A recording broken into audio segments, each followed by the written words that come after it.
देखिए, बीजेपी अपने आप को दावा करती है कि वो दुनिया की सबसे बड़ी पार्टी है।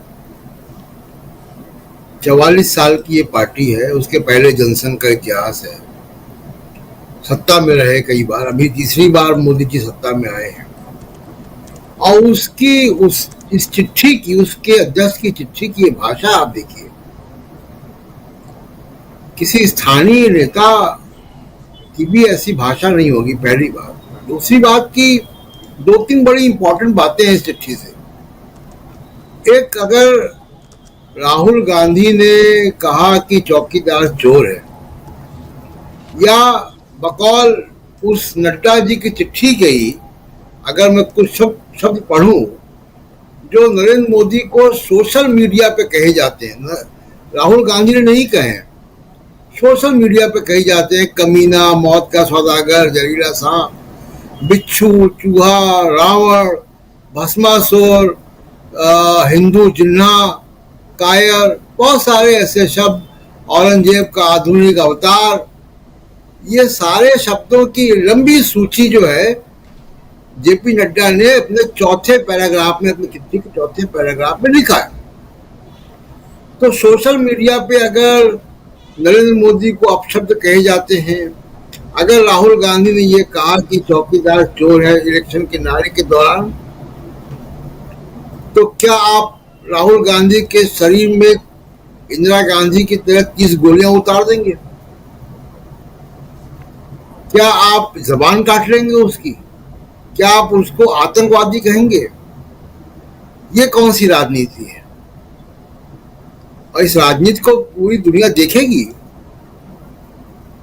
कल को मान लीजिए राजीव जी, इस तरीके के हिंसक माहौल में कोई वारदात हो ही जाती है, जो कि ना हो, हम लोग कामना करेंगे कि ऐसा ना हो, लेकिन मान लीजिए, तो ये चिट्ठी तो ऑन रिकॉर्ड रहेगी।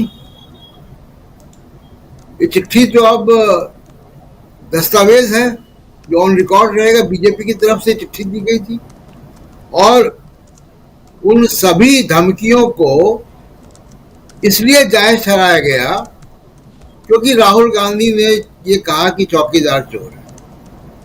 तो राहुल गांधी ने अगर ये कहा तो हम 30 गोलियां उतार देंगे, जैसे इंदिरा गांधी की ऊपर उतारी गई थी। ये कौन सी राजनीति है? अब ये अचानक ये क्यों हो रहा है? देखिए, एक तो बड़ी सिंपल सी बात है कि ये सब होने की का अगर पॉलिटिकल माने निकाले जाएं, ये इग्नोर करके थोड़ी देर के लिए कि ये चलो बीजेपी की स्टाइल है ये पॉलिटिक्स करने की, जो कि हिंसा पे आधारित है, अगर ये मान भी ले तो इससे लगता है कि राहुल गांधी सही रास्ते पर है। जो लाइन वो ले रहे हैं, चाहे वो जातिवाद जनगणना की है, चाहे वो आरक्षण की लिमिट बढ़ाने की है, चाहे वो वंचित समाज के पक्ष में बोलने की है, चाहे वो अल्पसंख्यकों के पक्ष में बोलने की है। मैं आज ही बता दूं कि आज ही चिट्ठी उनका ही बयान आया है, एसजीपीसी के प्रमुख का भी बयान आया है, जिन्होंने राहुल गांधी की तारीफ की है। शिरोमणि गुरुद्वारा प्रबंधक कमेटी, जी हाँ, सिखों की सबसे बड़ी संस्था, और उन्होंने तारीफ की राहुल गांधी की, और उन्होंने कई सारे वाकये बताए हैं कि कब कब सिखों के साथ कहां कहां बेइज्जती आजकल हो रही है, चाहे उनकी पोशाक को लेके या कला को लेके, जो बात राहुल गांधी ने अमेरिका में कही। तो इससे लगता है कि राहुल गांधी की जो पॉलिटिक्स है वो सही दिशा में चल रही है। और एक बड़ी वजह ये कि आप इन धमकियों की टाइमिंग को देखिए। ये धमकियों की टाइमिंग, अमेरिका विजिट तो एक कारण है, दूसरा जो बड़ा कारण है राजीव जी, वो ये है कि राहुल गांधी का विमर्श अब जमीन पर जा रहा है। हरियाणा में जो बीजेपी के कैंडिडेट हैं, कई तो उसमें प्रचार नहीं कर पा रहे हैं, गांव से खदेड़े जा रहे हैं। दूसरा, ये सारे कैंडिडेट, तमाम कैंडिडेट इनके ये फीडबैक दे रहे होंगे पार्टी को कि चुनाव लड़ना मुश्किल हो रहा है, लोग जातिवाद जनगणना की मांग कर रहे हैं, लोग आरक्षण की लिमिट की मांग कर रहे हैं, किसानों के बीच में एमएसपी के कानून की मांग कर रहे हैं। ये फीडबैक हरियाणा से आ रहा है, इसलिए राहुल गांधी के खिलाफ एक गुस्सा, उनको धमकाने की कोशिश, डराने की कोशिश ये हो रही है जी।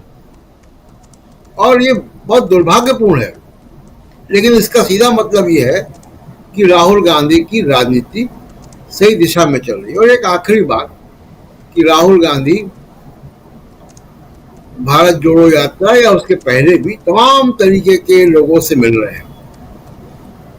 वो छात्रों से मिलते हैं, कुलियों से मिलते हैं, किसानों से मिलते हैं, जूता बनाने वाले कारीगर से मिलते हैं, बढ़ई से मिलते हैं, लोको पायलट से मिलते हैं, वो गीग वर्कर से मिलते हैं। समाज के एक बहुत बड़े वर्ग से वो मुखातिब हो रहे हैं, इंगेज कर रहे हैं। मोटरसाइकिल बनाने वाले के पास जाके मोटरसाइकिल बनाना सीखते हैं, जूता बनाने वाले के पास जाके चप्पल का टाका लगाते हैं। ये जो लोग हैं जी, क्या ये सब भी राहुल गांधी को आतंकवादी मानते हैं? क्या ये सब लोग भी राहुल गांधी के खिलाफ ये जो जहर उगला जा रहा है उस पर प्रतिक्रिया नहीं देते होंगे? और ये केवल थोड़े से लोग नहीं है, इनके ये रिप्रेजेंटेटिव है, समाज का एक बहुत बड़ा हिस्सा है जो इनके जैसे लोगों का। अगर राहुल गांधी एक ओला ड्राइवर के साथ जाते हैं, उसको खाने, उसके परिवार को बुलाते हैं, तो हजारों हजार ये टैक्सी ड्राइवर अपने आप को उससे रिलेट करते हैं और वो सब देख रहे होंगे कि ये क्या बातें हो रही हैं राहुल गांधी को जान से मारने की। बिल्कुल बिल्कुल, ये के लिए बहुत आत्मघाती होगा आगे चल के, राजीव जी। बिल्कुल यही तो समझने की जरूरत है कि आगे होने क्या जा रहा है। क्या ये राजनीति जिसमें अब अभी तक राहुल गांधी को आप डिफेम करने की कोशिश कर रहे थे, चलिए यहां तक चला। राहुल गांधी ने एक यात्रा निकाली और यात्रा में हम लोगों ने देखा कि लाखों की संख्या में लोग उनके साथ जुड़ते गए।